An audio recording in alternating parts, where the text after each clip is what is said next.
Good afternoon and welcome everyone to the first lesson of our new course, which is the product of an exciting new partnership between the British Institute of Florence and the Calliope Foundation in London. Members of that foundation are joining us for this course, both online and later, hopefully next week, here in Florence also. This has been a great opportunity to look at material that we have been trying to include with more centrality into the courses that we run here throughout the year. So it's been a great incentive to look into some of the women that we have yet to really construct proper PowerPoints and presentations on. And I think that the material that we put together so far is going to go a long way. We have an image here in the thumbnail of the title slide that I wanted to open up a bit and look at with you. It's the image that I've chosen, really is the icon for the course. And it is a small self-portrait of an Italian painter whose name was Leonetta Cecchi Pieraccini, and she was born in the town of Poggibonsi between Siena and Florence here in Tuscany. And her lifetime, born in 1882, living right up until 1977, is a good example of the type of people we have an opportunity to look at closely in this course. Someone who was born in the early years of the Kingdom of Italy, someone who trained through the academic opportunities slowly made available to women as we arrived to the end of that century, someone who saw the rise of fascism in this country and lived through 2 world wars. So our task for this course devoted to a century of women, that century being from 1866 to 1966, is to try to reconstruct to the best of our ability the experience of women living and working in Florence in various areas of the arts. And we will be sort of returning to some of the major world events and local Italian political events several times over the next few weeks to understand how people experienced those events differently. Someone like Leonetta Cecchi Pieraccini, for example, together with her husband, was also an artist, were initially quite supportive of the fascist party. You can see that simply by a portrait of Benito Mussolini by the hand of this protagonist. She will, like her contemporaries, witness the horrors of the Second World War, the reconstruction following shortly, and the establishment of the Italian Republic.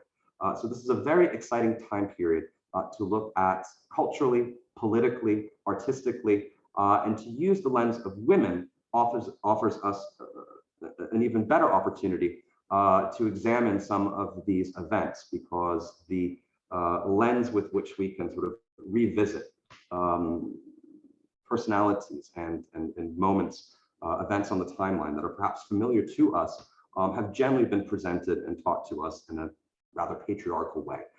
So we can start looking a bit differently at something like fascism as was experienced by women, many perceiving at the time to be a liberating political ideology for women in Italy at the time. We can see how that affected not only Italian painters, sculptors, and other artisans. We can see how that affected the foreign women who, many of them living here throughout their lives, dying here, some of them coming for briefer periods of study or travel. I show you here a photograph of Elisabeth Chaplin, who was a French import into Tuscany, working out of her studio in Fiesole, a small town to the north of Florence, right up until her death in 1982. It is incidentally the celebrated self-portrait of Chaplin that we have on the program, which I think is probably how many of you found this course. So we will take a look at this painting during our visit to the Galleria d'Arte Moderna on the top floor of Palazzo Pitti, those of us who are here in Florence on Thursday. I wanted to talk briefly about the structure of this course and how we've tried to put together a few talks that are organized by chronology as well as, say, thematically. And we're trying to do this with an acknowledgement of contributions to art history generally that have been contributed by women and particularly by feminists. And I wanted to talk about that very briefly today at the beginning of the course before we look at the material of the early women of the Institute, because I think that it's important for us to sort of understand the metrics and the methodologies that we use now to look at artists and artworks produced in historical periods following the introduction of feminism in the second half of the 20th century. Many of you know feminism has its first generation in the late 60s and early 70s in terms of art historical scholarship.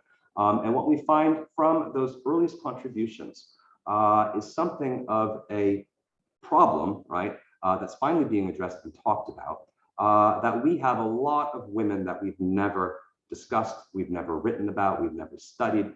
They certainly were not celebrated as their male counterparts were. And a big idea in the 70s is that women are now a new topic. We can return to the Middle Ages, we can return to the Renaissance, we can return to more modern centuries and understand those times better through the art of women, as opposed to looking predominantly at work produced predominantly by men. This gave rise to gender analysis, both of artistic production and the art historical discourse. What does that mean? We're going to be looking at artists in this course, and we're also going to be looking at art historians to understand how the genre of art historical writing is affected by feminism, how methodologies change. Gender is to be understood as a system of power, named initially patriarchy, right? And as we look at the way these ideas are further developed by later generations of scholars, as we move into the 21st century, we see something of an ideology established of how we must treat not only women artists and art historians, but also men artists and men art historians. Initially, we have a mandate for an historical recovery of the contribution of women as artists to art's international histories to counter the effective erasure of the history of women as artists by the modern discipline of art history. What does that mean? If only men are writing about art history, they're not going to give a lot of attention to women, right? Led also to a rediscovery of the contributions of women as art historians to the discipline itself. Who were the earliest writers who were attempting to advance knowledge in this particular area in the 19th century, in the early 20th century? We've got a lot of them here in Florence. And gender analysis more generally raises the question of gender and also sexuality in art making itself and the writing and the documentation of art history. I'm sure many of you are familiar with two cornerstone publications in art history which introduced these concepts and ideologies of feminism. One written by Linda Nochlin in 1971, titled "Why Have There Been No Great Women Artists?" and a second published in 1984 by Joan Kelly Gadol, "Did Women Have a Renaissance?" What were these two articles about? It doesn't seem like a very feminist title here in the first of our articles. Why have there been no great women artists? That's almost to say that, you know, women are secondary to men. They're not as good artists as men.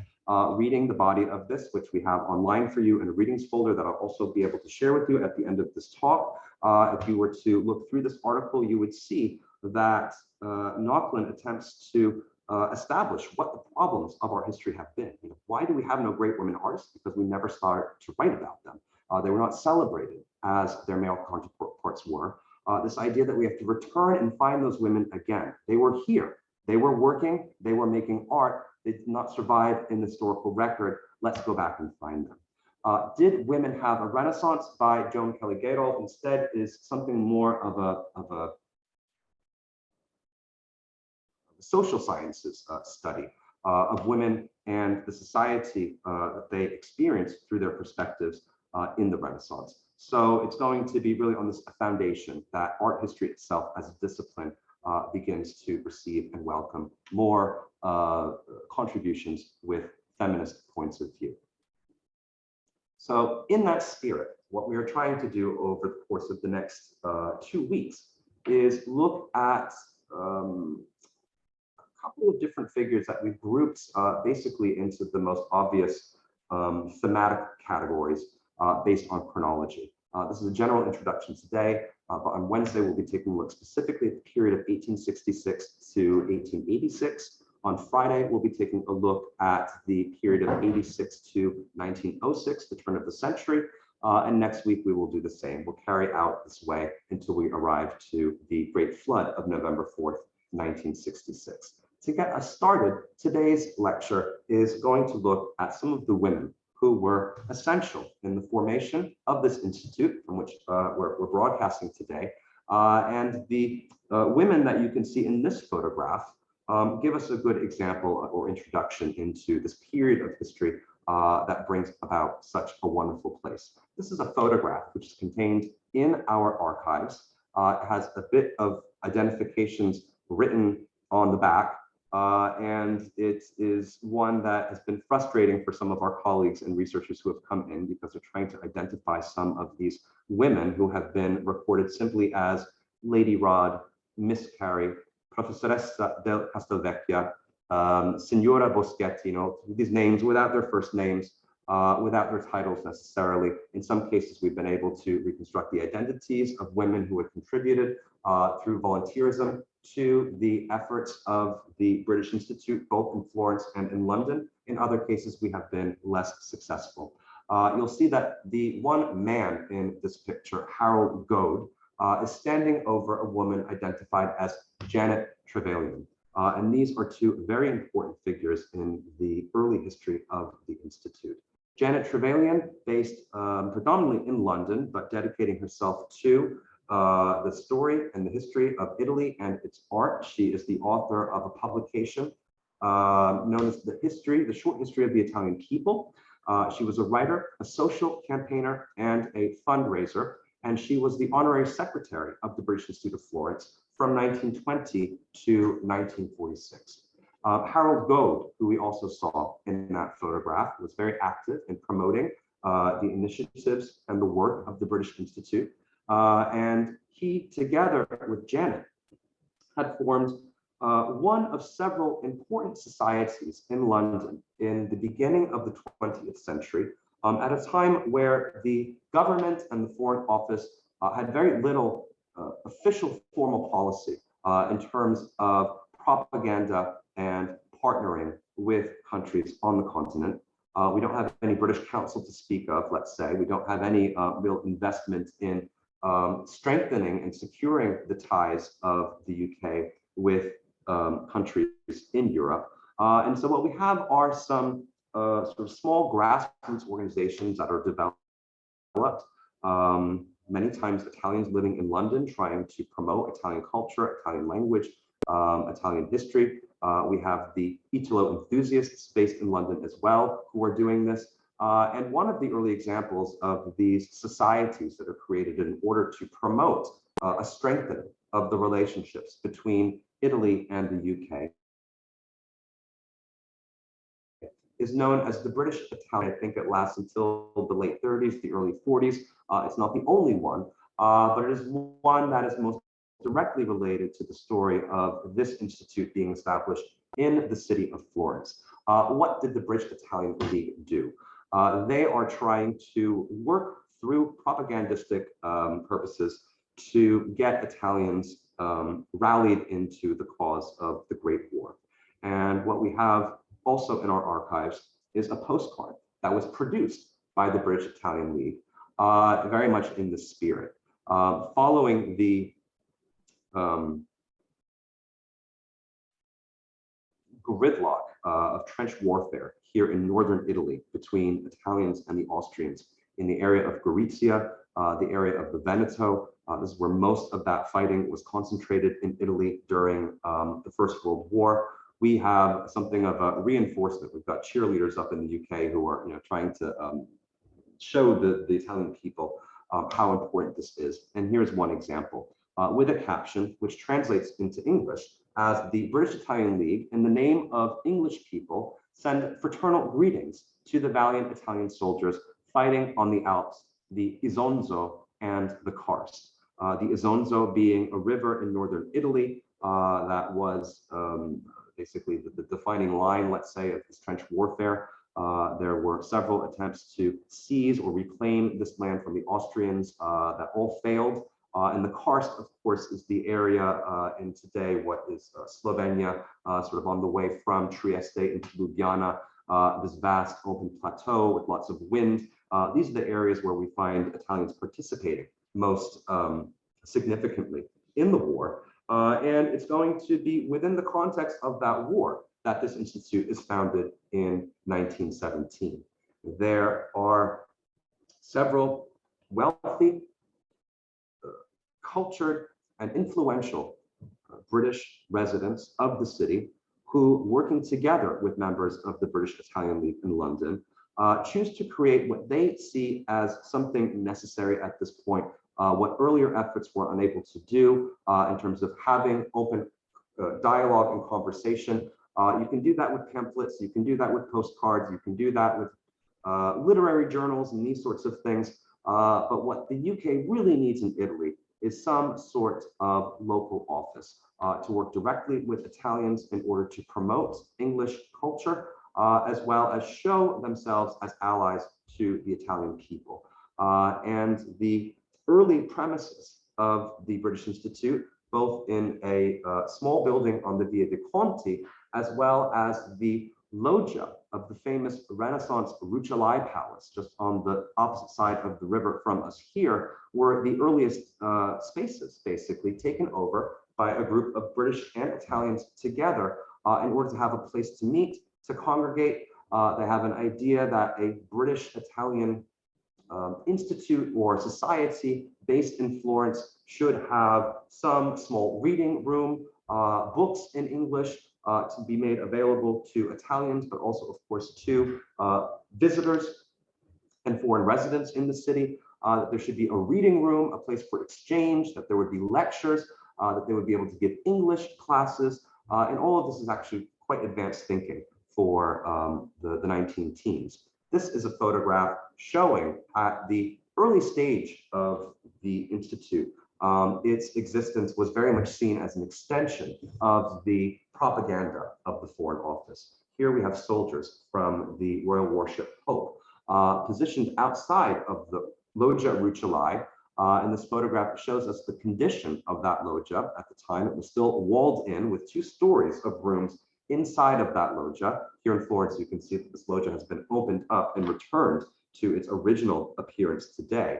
But this would have been the earliest reading room. This is where you could go and find, at a time too, where English language periodicals and newspapers were difficult to come across, is going to be the efforts of the Institute that bring these materials together for a joint society here in Florence. Here you can see some of the early figures who were responsible for the instruction of language and culture in the British Institute in the years of the 1920s.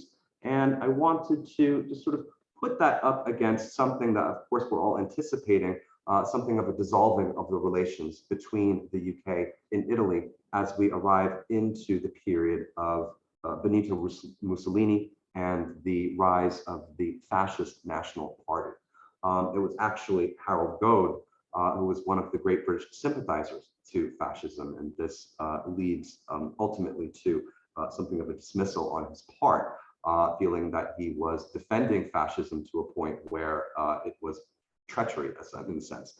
We have records in which the London officials writing to Gode in Florence are absolutely out of their minds with how sort of supportive and diplomatic he's being with the authorities here in Italy, as we start to see the effects of fascism take place in Florence and in Tuscany. In fact, as Janet Trevelyan is still the honorary secretary at this point, she's sort of keeping readers informed of the events happening down here in the war. And this is a newspaper clipping, which shows us that the situation here, as we make our way into 1940, is rather grim.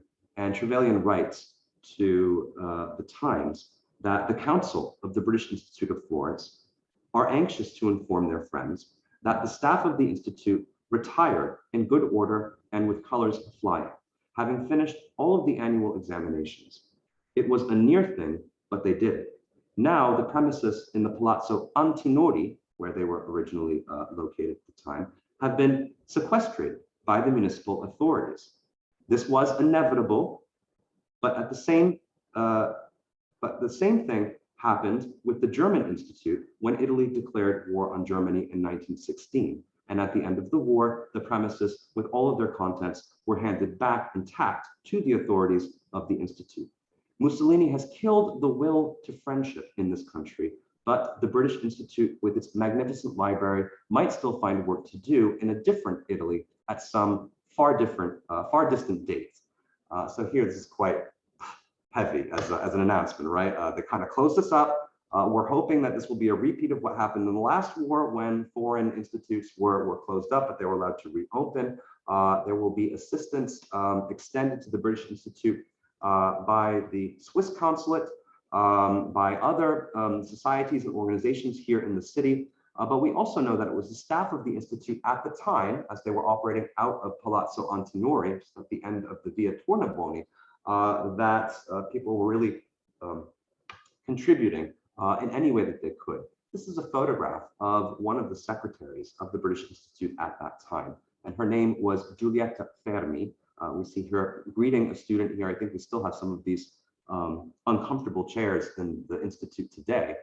They've been brought over from Palazzo Antinori, I guess, through time into the Lanfratini building. But we have recordings even from the American and British officials here during Reconstruction that remind us that secretaries, women, of the Institute were doing everything that they could to safeguard the property and the holdings of the library, as well as contribute in any way that they could to the efforts of the war generally.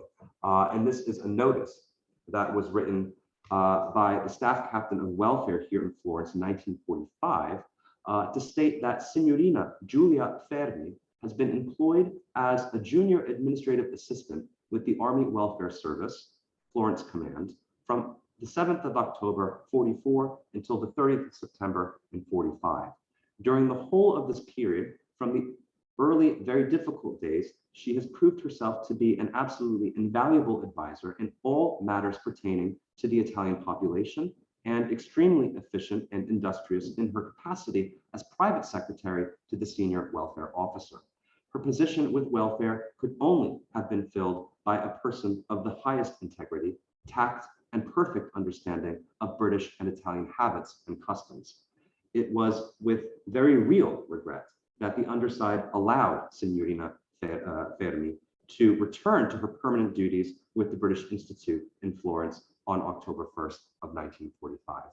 So this is just a bit of a taste of the interesting times that these people are living through. And if we were to pull up any sort of timeline of major Italian events from 1866 to 1966, I'm sure there are a couple that you're thinking of. I've put some here that you can peruse more carefully in the PDF.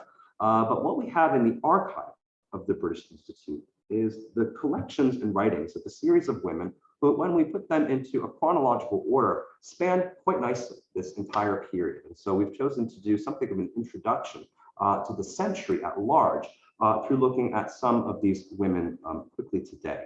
I wanted to start by talking a bit about the history of women traveling from the UK and the United States, later the United States to Italy. That's of course a tradition that derives from the Grand Tour. But what we will see in the context of that cultural and intellectual phenomenon is something of an early liberation of women at a time that it was considered unfathomable for women to travel by themselves through different countries. We start seeing that the openness of the Italian society at this point is something of a shock to them. They're allowed to travel, they're allowed to write, they're allowed to visit museums, they're allowed to do many of the things that were still prevented from women in the UK at this point. And one of the early writers who takes advantage of the liberal sort of attitudes of women traveling here at the beginning of the 19th century is the writer Mariana Starr. And we have some of her early volumes in the library as well. I just wanted to show you this one because many of the women that are contained in our archives turned out to be art historians, travel writers, poets, very much inspired by the setting and their surroundings here in Florence and other areas of Italy. This is one of the earliest guidebooks written about Italy by a woman. And I just wanted to read out this hysterically long title to you because I think that it is telling. Travels in Italy between the years 1792 and 1798, containing a view of the late revolutions in that country, likewise pointing out the matchless works of art which still embellish Pisa, Florence, Siena, Rome, Naples, Bologna, Venice, etc., with instructions of the use of invalids and families who may not choose to incur the expense attendant upon traveling with a courier. Also a supplement comprising instructions of traveling in France with descriptions of all the principal roads and cities in that republic. And what we are seeing here is an example of a guidebook that is not concerned exclusively with the cultural capital of Italian cities on the itinerary of the Grand Tour. This is a writer who is concerned with the experience of people who are reading these suggestions and this advice as they make their way through a foreign country. Imagine earlier scholars and antiquarians, writing about the collections of Florence and stopping to think, what advice could I offer practically to a family that's got a small child with them? And that's not the sort of thing that we find in earlier writings of the time. The attraction of Florence, of course, goes back nearly a century before this, when we see the opening of the galleries, both in the Uffizi, the Accademia, and the Pitti Palace at the end of the 18th century. And those galleries are some of the first to be considered permanent, regularly open, in a sense, modern museums. What I'm showing you here is a painting of the, seems to be a view taken from the parapet of the Uffizi looking to the Piazzale Uffizi from the year 1854, just before the time period of this course. And what we have next to that painting are some of the self-portraits of celebrated 18th century artists who had come to not only access the works of art held in these collections, amassed over the centuries by the rulers of Florence, including the Medici and the Habsburg-Lorraine Grand Dukes that succeeded them. These artists would have hoped not only to access antiquities and great works of the Middle Ages and the Renaissance, they were also typically copying these works of art and selling copies in small formats, nothing necessarily illicit or insincere here. But before we have photography, before we can just buy postcards on our way home at the airport, right? If you want to bring something of a memento from your time in Florence back with you to England, to the United States, or elsewhere, this was a very popular new market, let's say. Artists can capitalize on a demand for small copies of the masterpieces found in these collections. The initial core of the Uffizi, for example, you may know, begins with the installation of works inside of the octagonal tribune or tribuna found on the top floor of that building. I forgot to put in a slide of the famous Zoffany painting, which shows a million people and things kind of in the space in a very chaotic way. Here's one from a bit later in the 1830s, which was painted by an American artist, Amasa Hewins, as he worked at the time in the American consulate here in the city. And some of the duties of that consulate at the time would have been facilitating admission to museums like the Uffizi for American citizens traveling here in the peninsula. So you couldn't just sort of go up to the front door. You typically had to write a letter that had to be accepted, let's say, and in many cases, the officials of the consulates are doing this for the Germans, the Americans, the Brits, etc. There is something of a demand again for small format copies of works of art that when we look at old photographs of the way that the galleries themselves were arranged, we get an idea that this is kind of expected. Not only would you go into the Uffizi and find these paintings up on the wall, you would find many times numbers of artists or painters set up at small easels copying directly from these works of art. So here's just one example that was made by an artist named Emilio Costantini. and the Arundel Society commissioned a great number of copies of masterpieces from Florentine collections from this artist. And I think that they're all on display, or at least in deposit at the V&A Museum today. But this is sort of a small painting compared to the giant original of Botticelli, which is still in the Uffizi Gallery today. The reason I'm dwelling on this is because this access to these masterpieces was not exclusive to men. This was open also to women, as we had seen in a previous slide. We can go back for a second, just to take a look at how many of the important women celebrated in Western or European painting from this period were here in Florence, including Italians such as Sirius and Parenti Duclos. We have Angelica Kaufmann. We have Vigée Lebrun coming down from Paris. And what becomes tradition after a while for these people who have set up perhaps for several weeks or months in Florence to copy from these works of art and to study from these works of art is that they would produce self-portraits while they were here and leave them to the Uffizi, which is at this point amassing a large collection of self-portraits. So it's something of a rite of passage, you know, like when you were able to give your self-portrait to the Uffizi, and that is added together with the ranks of figures like Rembrandt and other old masters. There's something of an ambition and a drive for artists to come here, not only for this economic opportunity of making money off of copies, but to somehow be recorded in the annals of the Uffizi itself by way of leaving a self-portrait. So this was available to women. They have access to the museums. They're able to draw. They're able to paint in the museums. They're able to study and look at works of art very, very closely.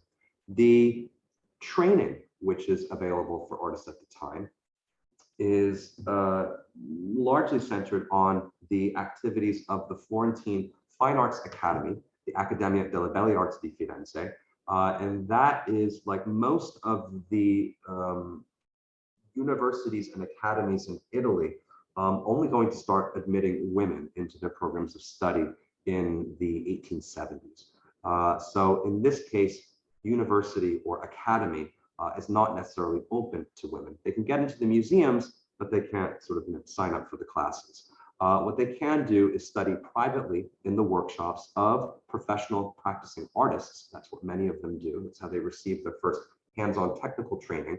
And overwhelmingly common, we find that women successful in these areas are benefiting from direct familial relations with established artists, women whose fathers are artists, women who marry artists or have brothers that are artists. And it's through these familial relations that they're able to access training and workspace that is not considered normally available to women in this time period. In addition to galleries and perhaps some private study in the atelier or the studio of an established artist, another great area that women can go if they can't get into the drawing classes and they can't, go to the figure drawings, is that they would go to the science museums, the natural history museums. And one of the most popular places for women to travel in order to look at anatomy was actually the wax collections that had been produced at the end of the 18th century for the Society of the Specula, and the Museum of the Specula that we have today just south of the Palazzo Pitti is where you can go to see these historical waxes. They were designed essentially as a three-dimensional treatise on human anatomy, which allowed for the teaching of anatomy without the necessity to work with cadavers and actually perform dissections.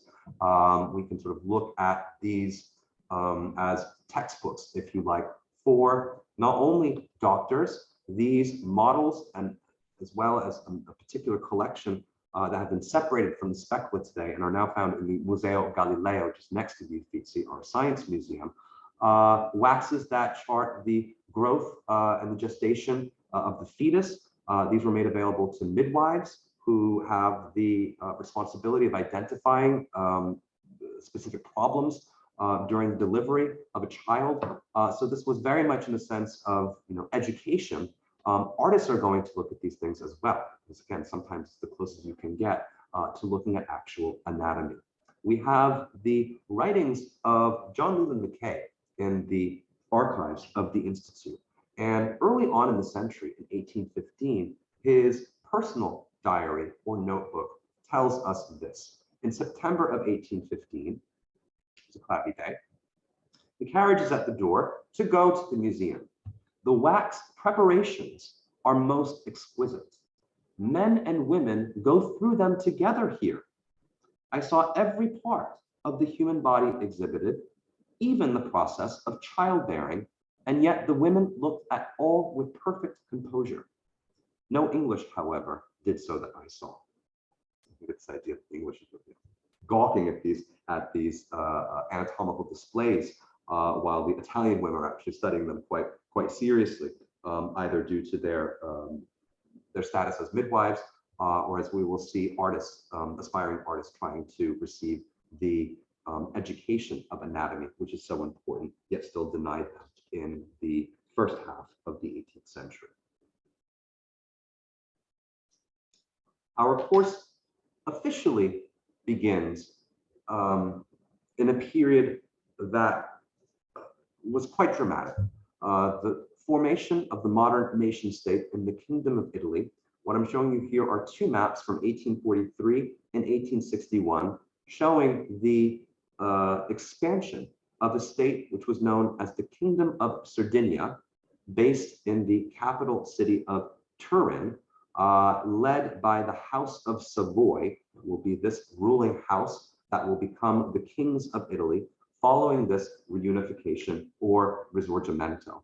And by 1861, most of the peninsula has allied with this cause. There are two exceptions. We have Austrian occupation still in the northeast of Italy, in the area of Veneto and Venice. And we also have the reduced but still extant papal state, or the patrimony of St. Peter, which historically stretched from the Tyrrhenian to the Adriatic coasts. It will be in the Third War of Independence that this is sort of reduced to what we see here, a much smaller state, corresponding more or less to the contours of the region of Lazio today. What we have eventually, right, is the claiming also of Rome and its territories, and something of Vatican City left over as a memory of this historic Italian state. So it's going to take us a while to get there, until we're able to secure Rome, and that takes a bit. They don't get Rome until 1870. They realize that Turin, way up there in the northwest in the mountains, is strategically a rather terrible place to try to run a new country, especially a new country which is still at war with itself and trying to reestablish these borders and expel foreign occupying rulers. And in order to make sure that they succeed in this task, the decision is taken to produce a temporary administrative capital of the Kingdom of Italy here in the city of Florence, not only because it is sort of central geographically within the peninsula, but it is central culturally and historically to the identity of a free Italy, which we'll be looking at as we go into some of the themes this week. As people made their way into Italy after unification, let's imagine that the various states that one would have navigated during the Grand Tour, you've got to get out of Lombardy, you've got to get into Tuscany, you've got to get out of Tuscany, you've got to get into the Papal States, you've got to get out of the Papal States to get into the Kingdom of the Two Sicilies if you hope to visit Naples and Pompeii and these sorts of places. This is one country now. So all of these guidebooks that have been written during the time of the Grand Tour now need to be updated. And when we look at that tradition of travel writing and guidebooks for foreigners visiting Florence and other cities on the peninsula, we've got a couple of important ones. They remain very, very popular. Murray's, particularly popular with the English. Baedeker, originally produced in German, then very quickly translated into English as well as other languages, becoming something of the first monopoly, if you like, on guidebooks in the 19th century. And eventually, Italians will produce their own guidebooks, and these are considered still today to be some of the most excellent guidebooks available in Italy, produced by the Touring Club Italiano, what art historians refer to simply as the TCI guides. And these guides took as their model earlier formats produced by foreign writers and publishing houses, but they've added something quite distinctive to this. In addition to the wonders of antiquity, the Middle Ages, and the Renaissance, what the TCI is doing is adding in locations, monuments, personalities, that were essential for the recent history of unification. So it's Italy yesterday as well as Italy today. And this is something that we don't see as much interest, let's say, of what's happening with these revolutions at the beginning of the century, for example, as these guidebooks are updated and published in the early 1800s. One of the most important archival collections that we possess here in Florence today in the library is the Susan Horner Archive. And I wanted to take a look at the story of this woman and her sister, which is illustrated beautifully through some of the materials that we have here, to give you an idea how things are starting to change in this period of unification, just before our class properly starts in 1866. Susan Horner and her sister Joanna lived here in the 1860s for a period that had been here earlier in the 1840s on a trip together with their parents, and they returned again about 20 years later following the ill health of this woman's mother, thinking that it would be Italian air that's the best way to sort of keep up your health is to leave England and come down to a warmer place. So they come together with their father and their parents, and the journals that we have here cover both of these periods, and we also have some materials related to the earlier generation of this family. It was a large Scottish family, educated. Leonard Horner and his wife Anna Lloyd are both scholars, translators. Many of the children of this family went on to translate important texts in German and in French into English. And Susan and Joanna, traveling with their parents here in Italy in the 1860s, begin to develop something of a love for this country, not just its ancient history, but also what's happening within the country as they visit. You know, what are they seeing in terms of the Risorgimento, or the unification of Italy in this period of the 1860s? So we have, again, some of the early works in which Susan in particular is trying to familiarize herself with the collections, the museums, the other historical places. And when we look at her early diaries, you know, she has a bit of commentary in here as well. I'll just read out a small section of this to give you an idea of how someone like Susan Horner is looking at these spaces and walking around a city like Florence in 1848. She's talking about something, and then she says that the house of Donatello is near this, and a marble inscription on it calls the attention of passers-by. I like this feeling in the Florentines, who cherish the recollection of their great men, but their works are constantly round them, not shut up in private houses as with us. The gallery of the Uffizi is open to all, as well as that of the Palazzo Pitti, and an excellent copy of the famous boar, as large as the original and in bronze, is placed at the fountain of the Mercato Nuovo. The original of this, indeed, is an antique, but the David of Michelangelo, the Perseus of Benvenuto Cellini, and Judith and Holofernes of Donatello, which is, however, not beautiful, she writes, the Sabines of Giovanni Bologna are in the open streets and must help elevate and refine the minds of common people. This place, they put all of their work out in the city for everybody. They let everyone into the museums. You don't have to be of a certain class to have access to this kind of art. Everyone can look at art here. This is wonderful. Why don't we do this in London?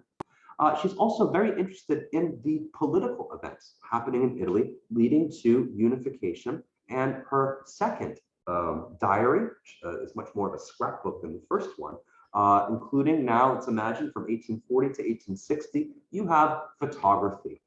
You have an easier access to reproduction of image through lithography as well, but photography is going to be the really important one. And when we look at the second journal of Susan Horner, we see that the architects of Risorgimento, including the first king, Vittorio Emanuele II of the House of Savoy, together with Bettino Ricasoli here from Florence, and Camillo Cavour, the great sort of mind behind the legislation and the constitution of the new kingdom.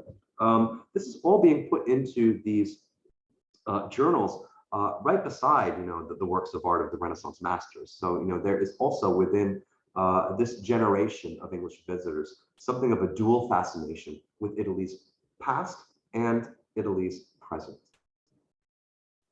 Here are just a couple of other examples of the way early photographs and perhaps snippings from other sorts of periodicals or newspapers would have been attached in a very scrapbook-like way into these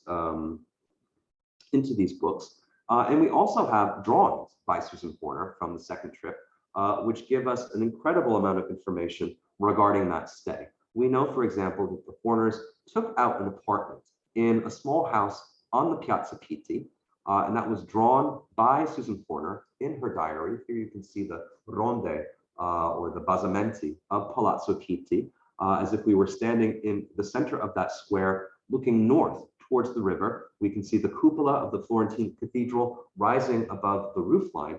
And we can also see that there are houses that have been numbered here. We can see that this house has a letter A, and this house has a letter C, this house has a letter B, and Susan Horner goes on to describe everything about this neighborhood, where they lived, how the apartment was organized, who had which rooms, what furniture was in each room. And this is not a coincidental location for English travelers to hope to be able to stay. There are a couple of different concentrations of the English colony here in Florence in the area of the Via Tornabuoni, but it's also in the Oltrarno that many English visitors prefer to reside.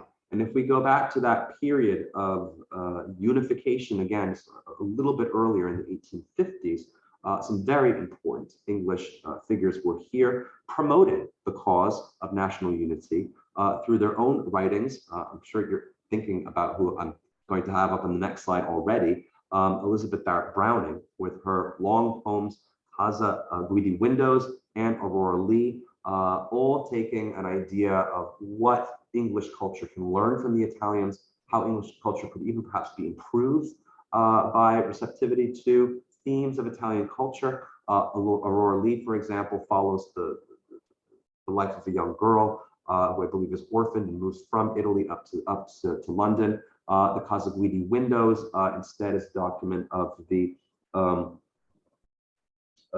voices of Italians that the Brownings are witnessing as they sort of live here in Italy. Right on the opposite side of the square of the house occupied by the Horners in their second trip is the famous Casa Guidi, which takes, again, gives its name to the title of this important poem, which is, again, very supportive of the Italian patriotic cause. Casa Guidi Windows, basically referring to a balcony found on the side of this building that would have allowed Elizabeth Barrett Browning to see some of the first political protests and sort of manifestations here in the city, looking to join to the Kingdom of Sardinia. So this is the Casa Guidi itself. The space that was inhabited by the Brownings is still there and extant to some extent. This is a watercolor that was made of the room a bit later, but one showing sort of exactly how this sort of interior of the home of Elizabeth Barrett Browning would have looked. And we're told that the colors of the wall, the colors of the furniture, the colors of the white curtains that we don't necessarily see in this watercolor were all something of a veiled visual support of the idea of Italian unification. We're looking at a time where technically the Italian tricolor flag can't be flown in Florence. Florence is still technically the Grand Duchy of Tuscany. So here's something that's alluding to an idea of a support of national unity, even through the colors that are found prominently in the interior decoration of these sorts of homes. Barrett Browning died here in Florence. She is buried in the English cemetery in Piazza Donatello, properly the Protestant cemetery, but referred to most commonly by the Italians as the Cimitero degli Inglesi. And this is an area that you can visit today. It is looked after by a wonderful small group of people who are very knowledgeable of the figures who are entombed within. I think that we can already see Elizabeth Barrett Browning's tomb in this photograph, so looking like a raised sarcophagus that was designed by Frederick Leighton. So the sort of community that we start to see established already in the 1840s and 1850s, this time when Barrett Brownings were here, is going to be very much in the minds and the consciousness of Italians who are visiting in this period of unification and the wars of independence. We have Americans as well. Perhaps one of the most important Americans to live and work long-term here in Florence is the sculptor Hiram Powers, whose Greek Slave, produced in 1844, was one of the inspirations of the writings of Elizabeth, who tells us here regarding the sculpture, they say ideal beauty cannot enter the house of anguish. On the threshold stands an alien image with enshackled hands, called the Greek Slave, as if the artist meant her, that passionless perfection which he lent her, shadowed, not darkened, where the sill expands, to so confront man's crimes in different lands, with man's ideal sense, pierce to the center, art's fiery finger, and break up ere long the serfdom of this world. Appeal, fair stone, from God's pure heights of beauty against man's wrong. Catch up in thy divine face, not alone, east griefs but west, the strike and shame the strong. The thunders of white silence overthrown. And this work of art is considered to be one of the early overt statements opposing the institution of slavery. We still have a way to go in the United States. The Civil War beginning in 1861, more or less coinciding with the unification of Italy here on the continent. But this sort of idea that the residence in Italy, the study in Italy, the making of art in Italy is not only for the betterment of oneself, they can use what they learn through these experiences to help better their societies back home.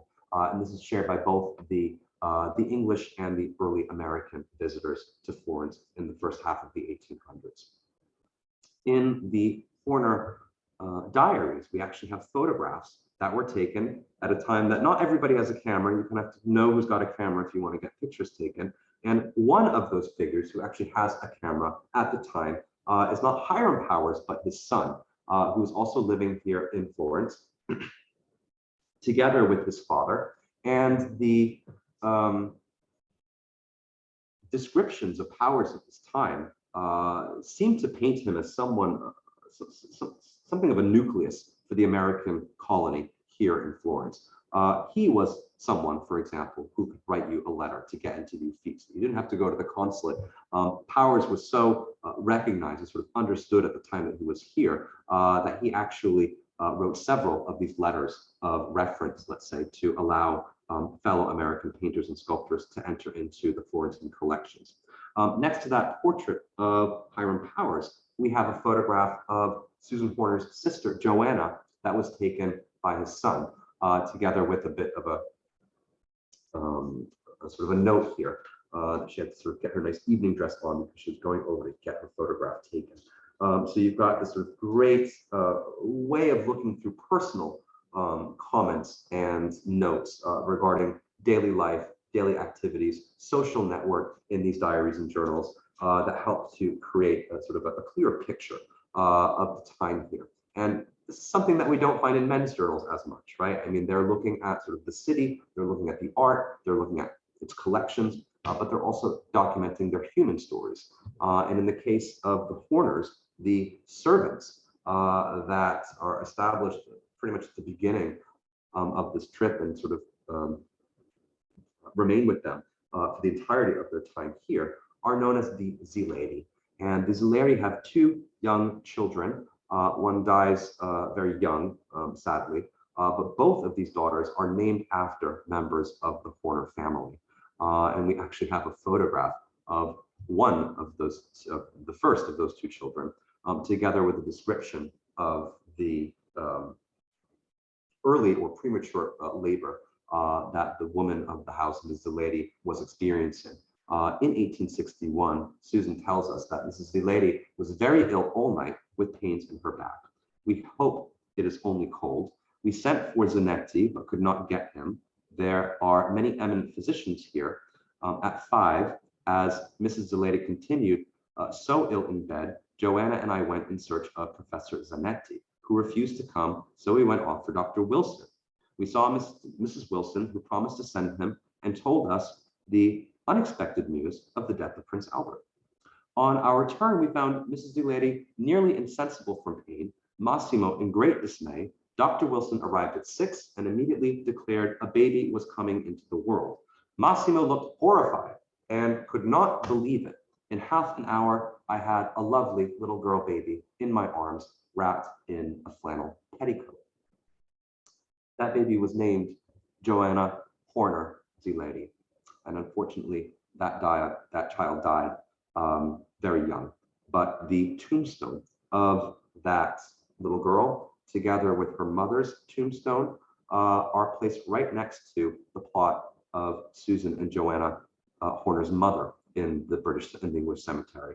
So you can go and visit that if you like. The surviving daughter grows up also named after members of this family, in this case, Anne Susan Zulady. And it is from this figure in the mid-20th century that the British Institute receives these materials, the journals, the photographs, and everything that she had held from the sort of adoptive family of the Horners. So even sort of down the road, you know, we could have never had these materials at all, but it was the thoughtfulness of this particular person to make sure that the British Institute would have them. When it comes to the writings of Susan and Joanna, the most important that we have to look at is the writing guidebook, Walks in Florence and Its Environs, which was co-authored by the two. And this very quickly becomes one of the most popular guidebooks for English visitors to the city. And it is a specialized book. You know, it's only looking at Florence. So rather than the sort of earlier model of maybe 3 or 4 different cities all together within a guidebook to encourage you to really move around throughout the peninsula, this is really focused on Florence. And together with the earlier guidebooks, you know, Baedeker is not going anywhere. I think we think about, you know, peak Baedeker, the age of Baedeker, if you like, really dating from this period of unification right up until the early 20th century. But visitors noticed this, and the niece of James Fenimore Cooper, who was also a writer, whose name was Constance Fenimore Wilson, traveled to Italy. She actually died unexpectedly in Venice, I think falling out of a balcony there. But before that happened, she was here in Florence. And in her descriptions of the city and the residents and the visitors to the city, she has this interesting description. A few tourists wandering about with Baedeker, Horner, and Hare. And what she's referring to here are probably the 3 most commonly found guidebooks used by English speakers in the city. Susan Horner's Walks in Florence, the Baedeker, of course, and Augustus Hare, who was another popular guidebook at the time. So again, this was written in the 1880s, still considered to be one of the sort of most important books of the early 20th century. There is another family that is documented in the British Institute archives because a member of that family was very central in the creation of the Institute itself and had stayed on the governing body of the Institute right up until her death in the 70s, and that is Lena Waterfeld. What we're looking at here are 2 photographs of her aunt, Janet Ross, who is the first of our great sort of scholarly publishing figures that we have contained here in the archive. Her books range on a variety of topics and themes, but what we find in the late 1800s and the beginning of the 20th century is a demand now for these books, not just for Florence and Rome and Venice, of course, but books on, let's say, Pisa, Lucca, the secondary towns of Tuscany, books that are now acknowledging that these cities kind of need their own guides in their own right. And Janet is an early contributor to that expanding genre of travel literature. She is also a translator and will work through some of her time here in Italy, translating texts into English of important primary sources. But first and foremost, she's a travel writer. She is married to Henry Ross in the UK, who has ties through his profession to Egypt. They spend some time there before relocating to Florence. He's about 10 years her senior, but they get along quite well and have a wonderful relationship that lasts for a long time. We've got a lot of unhappy marriages, in the Victorian age. This isn't one of them. They actually like each other, and they settle quite happily here in a villa outside of Florence, which is not too far from another residence of an English writer, one who is heavily published and well known, going by the pen name Ouida, whose novel Friendship is one that attempts to capture the rivalry engendered between these two women. It seems like they were a little bit too similar and did not get along at all. Something of a love triangle perhaps also going on here, but it is going to be not too long that these women live and exist in sort of the vicinity of one another as neighbors, because Janet and Henry managed to buy another residence on the other side of town, literally on the north side of town, on the hills leading up to Fiesole, and they were able to sort of get out of this neighborhood of Ouida. The friends that Janet meets, who have in some cases watercolors and drawings that are contained in this archive, help her to illustrate her earliest publications. One of those figures is Carlo Orsi, a local painter and watercolorist and printmaker who provided engravings for some of the later publications of Janet Ross. The building that the Rosses purchased, found on the hills leading up towards Fiesole, very close to the village of Settignano, very close to the Villa Itati that was already lived in by the Berensons, is known as the Poggio Gherardo, or on the hill of Gherardo. And it was a medieval fortification that supposedly was the location of the group of figures who escaped the plague of Florence in 1348 to basically go around telling stories to each other all week out in this villa outside of the city. Whether or not the Poggio Gherardo is actually the location of anyone historically used as an inspiration for Boccaccio's writing of the Decameron, I don't know. But this is certainly what they would have wanted you to know, right? That they're living in, the place where the stories of the Decameron were first told. And that is also, incidentally, a work of medieval literature, which is receiving something of a revival of interest in the late 1800s and early 20th century. We think about the pre-Raphaelites, for example, going back to these medieval personalities, narratives, and figures, and using them as inspiration for the subject matter of their paintings. Here's one example of Waterhouse, showing his imaginings of what this grouping of young people telling the stories of the Decameron to one another in their social distancing experiment up here. If it is, in fact, Poggio Gherardo, we don't know. But this is something that the Rosses would have definitely said, we're here in the building of the Decameron. They stay there for quite some time. Here is a view of the fortifications or the battlements, the crenellations of this building as it was approached from Florence. And the illustration that we see here, incidentally, is worth a slight divergence because you can see here that the author of this engraving of Poggio Gherardo is Nellie Eriksson. And Nellie Eriksson is another important illustrator who makes she makes a life for herself successfully by providing illustrations for the ever-growing number of guidebooks that are being published as we move into the first years of the 20th century. A talented artist raised in a Danish immigrant family to England. She was able to study at the Royal Academy, outstanding renderings of architecture, which is why she received many of these invitations to provide illustrations for writers in Italy as well as elsewhere. Here's one of her engravings of a view of Florence from somewhere. It looks like we're somewhere up here above the Casale Michelangelo at the time. And she is the subject of a recent publication.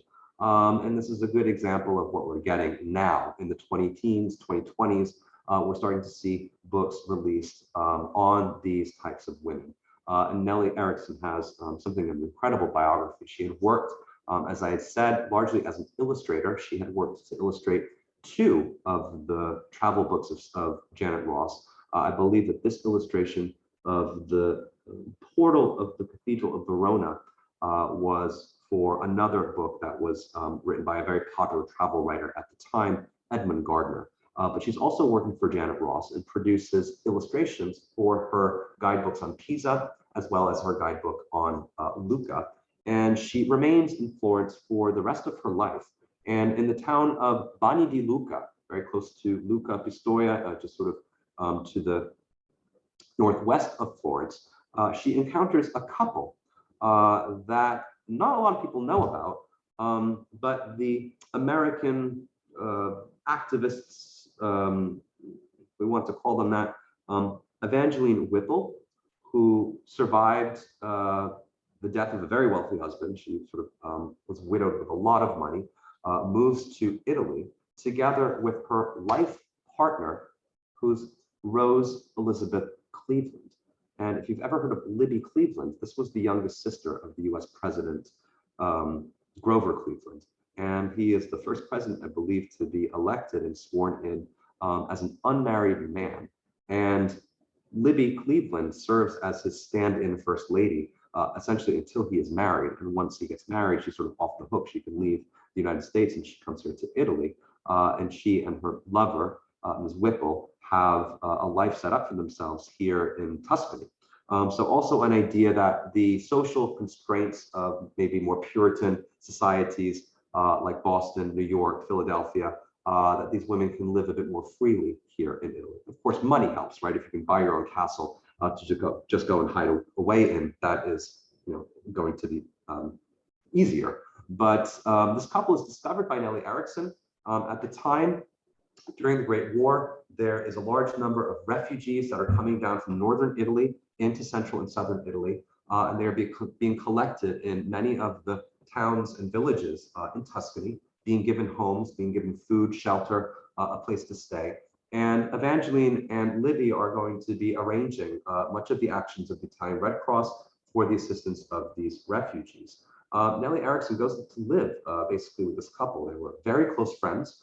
I'm not sure if the recent publication on her life has anything in terms of concrete evidence to better define her relationship with these women. But you might notice that both Libby Cleveland and Nellie Erickson die in the year 1918. And when you see a death in the year 1918 here in Italy, or anywhere else for that matter, it's a good chance that it's Spanish flu.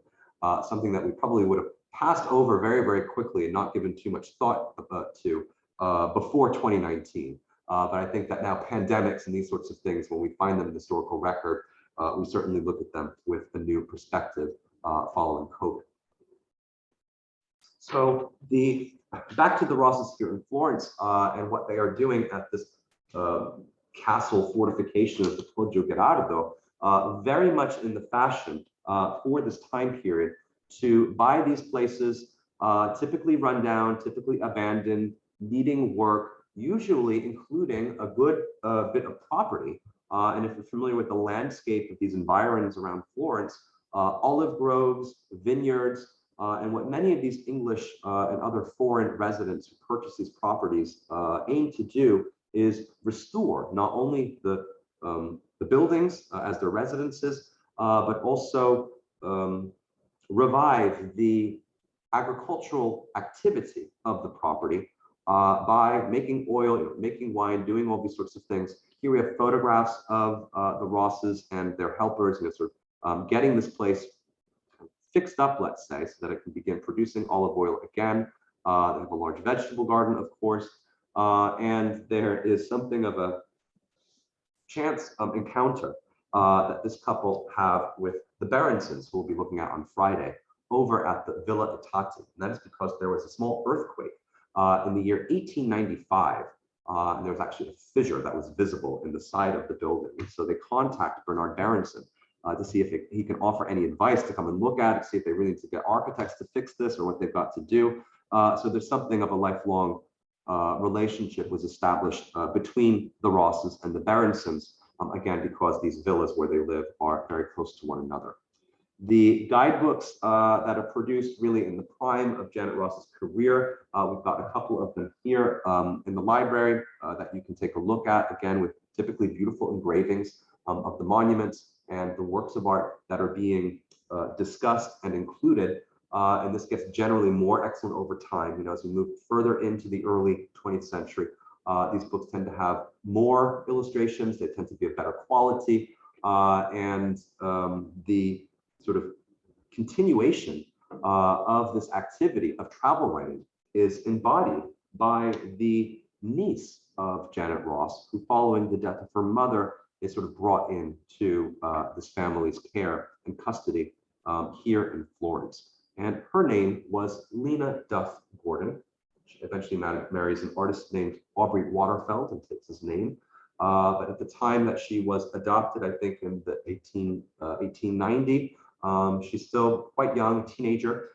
She received a classical education and is very much under the influence of her aunt, Janet Ross, and carries on with this tradition of being a woman travel writer, making a name for herself in Italy, initially in this career. She goes on to become a correspondent for The Observer in the period of the Second World War. She is also a crucial figure in the early years of operation of the British Institute of Florence. So here are some of her publications, but again, she lives right up until, I think, the 1966, 64. Someone who would have lived through the events of the First and Second World Wars as well. It's supposedly her idea to her Aunt Janet to produce what is the sort of most famous of the books to come out of Janet's experience of writing here in Italy, and that is Leaves from Our Tuscan Kitchen, or How to Cook Vegetables. And I find the title of this cookbook hysterical because it suggests that, the English don't even know how to like boil cabbage or something. But it's, again, trying to familiarize English readers with the cuisine of Tuscany, with the foodstuffs that are available here, how they're used, and incorporating many of the recipes of the family that's living in the Poggio Gherardo with the Rosses, preparing their meals, doing all of this. This was supposedly Lena's idea, one of the last final projects of Janet, supplied to her by her niece and adopted heir, essentially.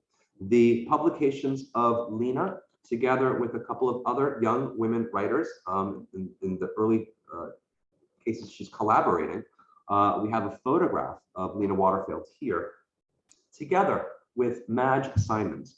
And Madge Simons is the daughter of John Addington Simons, who was an important Italian scholar. She was raised with a similar education. These two women collaborate on the publication of several small guidebooks, including the story of Perugia for the medieval series. If the front pieces of these books are kind of looking repetitive to you, we're looking at a lot of publications produced in a editing house in London known as J.M. Dent and Sons, or J.M. Dent and Co. And they're going to be one of the specialist publishers of these sorts of artistic itineraries and guidebooks. So again, the communities of people that we find, writers, illustrators, knowing each other through the sort of network, can also, in some cases, find something like the publishing houses at their center. Lena Waterfeld marries an artist who had provided illustrations for these types of books. His name was Aubrey Waterfeld. Here you can see the couple in a painting produced after their wedding in 1902, on their way off to their honeymoon. And after their marriage, we will see that both Lena and Aubrey collaborate in this sort of later career of hers, producing guidebooks. Here is the famous publication of Rome and Its Story. And here is one of the illustrations in watercolor that was made by her husband to adorn the book, in this case, on the frontispiece. So as publishing, as the technology improves, as the reproduction of watercolors and drawings and engravings improves, we're going to see more of a demand for this. They, like Janet and Henry, were very close to the Berensons. We have Aubrey visiting Bernard Berenson very often up at Itati. He makes these sorts of drawings of the gardens where he was very much inspired by the views and the open air. And this family eventually purchases a place for themselves. And this is just to give you an idea of how much things have changed in Italy. For Lena and Aubrey, when they're ready to kind of settle down by themselves, in 1920, they purchase this place. This is known as the Fortezza della Brunella, and this is found in Massa Carrara, very close to Carrara, in the area of mountains coming down from the Apuan Alps that we refer to here in Italy as the Lunigiana. So a mountainous sort of area where you find the Carrara Mountains sort of right there in front of you. And this fortification was completely transformed into the residence of Lena and Aubrey and their children. They were here right up until the 70s when the building was sold by heirs of the family back to the Italian state. And since that, the structure has been transformed into the site of the Natural History Museum, which is probably better, right? And to have these things publicly accessible and visitable as monuments of Italian history, but also a place to promote Italian culture, better than having kind of a private family living in this thing, I think. But this is what was available to people. You know, you could go and buy a castle. The autobiography of Lena Waterfeld is titled A Castle in Italy, and documents very closely the years that she spent together with her husband and her children in this area, Tuscany. She, of course, lives right in through photographs of her, late paintings of her, and her legacy, again, not only through her writing and correspondence, through the period of the war, through fascism, but also her tireless activism and philanthropy, both in the UK and in Florence, make her something of a special case here in the holdings of the British Institute Archive. We will be returning to other figures that we have here in the archive with more time on Friday. But what we also have here that I just want to mention today is the Vernon Lee collection, which was left to the British Institute following her death by a close friend and assistant of hers. We have a large collection of her books, which often contain her own annotations, notes, comments, and that's very interesting for Vernon Lee scholars to be able to come and sort of look through her own section of her own personal library to see what she did to her own books and how she sort of wrote into them. And we'll be taking a look at her contributions as an art historian on Friday, together with the writings of Mary Berenson and Maud Crotwell. Another figure that we can revisit a bit later in the course, sort of a younger figure who nonetheless is an important member of this English community in Florence that survives by the archives of the British Institute, is Dorothy Neville Lees.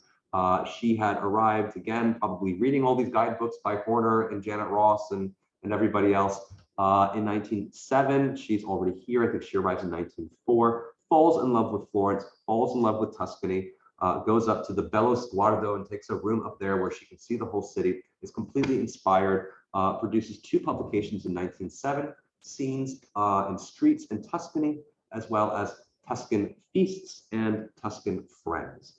And these are two, again, sort of unique examples of the type of travel writing that women are able to produce for long periods here independently in Florence. Dorothy Neville Lees will eventually become an assistant to Edward Gordon Craig, and she becomes something of his official editor for a magazine or a zine that was produced by him, documenting the sort of theory of stage design and scenography, which is known as the Mask. And she carries out that role, I think, right up until the end of that publication. She's also the mother of one of his children. And we can talk about her a bit more on Friday when we look at the sort of period of the early 20th century. I think that's probably a good place to stop. I wanted to make sure that you saw some of the things that we have here that you can access when you're in Florence if you'd like to consult the holdings of the archive. I have a couple of books here to show our people in the classroom, but no one's here in the classroom. So I think I'm just gonna put those back into the archive today, maybe take them out when we've got some of you here in Florence next week.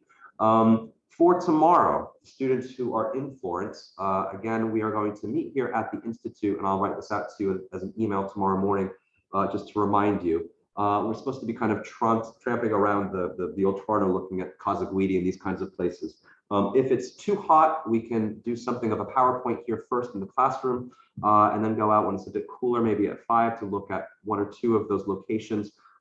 We do not want to exhaust anyone or make anyone suffer on this course. So we'll decide together, those of you who are here, what we'd like to do. For the online people, our next appointment will be on Wednesday, where we will be looking now at this first 20-year period a bit more systematically, Focusing on Italian women, we're going to be looking at writers, painters, and sculptors who were active in Florence at the time of this national capital established in the city. Firenze Capitale, again, is a stint. It's only 1865 to 1871, but much of the transformations and modernizations of the city that are carried out for this important event carry on right into the last years of the 19th century. So we're going to look at how artists, and in particular women artists, benefited from the demand now for sculpture, for paintings in a post-Italian unification world. So I'm hoping that you're looking forward to that and that you'll all join me on Wednesday afternoon for that talk. I think this is probably now a good place to stop the presentation and see if we have any questions or comments in the chat. Thank you for your attention.